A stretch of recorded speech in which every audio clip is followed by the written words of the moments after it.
नमस्कार। सभी श्रोताओं का प्रेरणादायक कहानी में हार्दिक स्वागत, अभिनंदन। आज के इस वीडियो में आप सभी के समस्त प्रस्तुत है एक प्रेरणादायक कहानी जिसका शीर्षक है सच्ची मदद।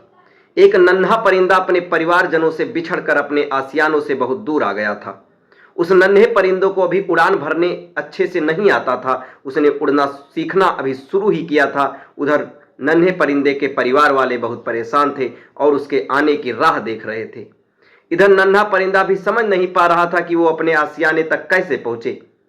वह उड़ान भरने की काफी कोशिश कर रहा था, पर बार बार कुछ ऊपर उठकर गिर जाता। कुछ देर से एक अनजान परिंदा अपने मित्र के साथ ये सब दृश्य बड़े गौर से देख रहा था। कुछ देर देखने के बाद वो दोनों मित्र परिंदे उस नन्हे परिंदे के करीब आ पहुंचे। नन्हा परिंदा उन्हें देख के पहले घबरा गया, फिर उसने सोचा शायद ये उसकी मदद करें और उसे घर तक पहुंचा दें। अनजान परिंदा, क्या हुआ? नन्हे परिंदे काफी परेशान लग रहे हो। नन्हा परिंदा, मैं रास्ता भटक गया हूं। मुझे शाम होने से पहले अपने घर लौटना है। मुझे उड़ना भरना अच्छी तरीके से आता नहीं है। मेरे घर वाले बहुत परेशान हो रहे होंगे। आप मुझे उड़ान भरना सिखा सकते हैं? मैं काफी देर से कोशिश कर रहा हूं, पर कामयाबी नहीं मिल पा रही है। अनजान परिंदा थोड़ी देर सोचने के बाद, जब उड़ना भरना सीखना ही नहीं तो इतना दूर निकलने की जरूरत क्या थी? वह अपने मित्र के साथ मिलकर नन्हे परिंदे का मजाक उड़ाने लगा। उन लोगों की बातों से नन्हा परिंदा बहुत क्रोधित हो रहा था।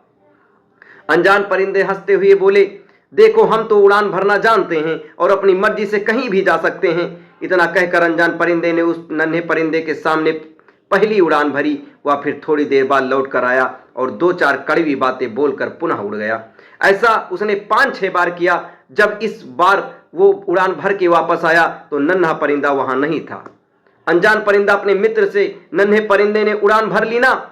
उस समय अनजान परिंदे के चेहरे पर खुशी झलक रही थी। मित्र परिंदा, हाँ, नन्हे परिंदे ने तो उड़ान भर ली, लेकिन तुम इतना खुश क्यों हो रहे हो मित्र? तुमने तो उसका कितना मजाक बनाया। अनजान परिंदा, मित्र, तुमने मेरी सिर्फ नकारात्मकता पर ध्यान दिया है, लेकिन नन्हा परिंदा मेरी नकारात्मकता पर कम और सकारात्मकता पर ज्यादा ध्यान दे रहा था। इसका मतलब यह है कि उसने मेरे मजाक को अनदेखा करते हुए मेरी उड़ान भरने वाली चाल पर ज्यादा ध्यान दिया और वह उड़ान भरने में सफल हुआ। मित्र परिंदा, जब तुम्हें उसे उड़ना सिखा रहा था तो उसका मजाक बनाकर आखिर तुम क्यों उसका मजाक इतना बुरा बना रहे थे? अनजान परिंदा, मित्र, नन्हा परिंदा अपने जीवन की पहली बड़ी उड़ान भरने की कोशिश कर रहा था। मैं उसके लिए अजनबी था। अगर मैं उसको सीधे तरीके से उड़ना सिखाता तो वह पूरी जिंदगी मेरे एहसान के नीचे दबा रहता और आगे भी शायद ज्यादा कोशिश खुद से नहीं करता। मैंने उस परिंदे के अंदर छिपी लगन देखी थी। जब मैंने उसका कोशिश करते हुए देखा था तभी समझ गया था उसे बस थोड़ी सी दिशा देने की जरूरत है, और जो मैंने अनजाने में उसे दी और वो अपने मंजिल को पाने में कामयाब हुआ। अब वो पूरी जिंदगी खुद से कोशिश करता रहेगा, दूसरों से कभी मदद नहीं मांगेगा। इसी के साथ उसके अंदर का आत्मविश्वास भी ज्यादा बढ़ेगा।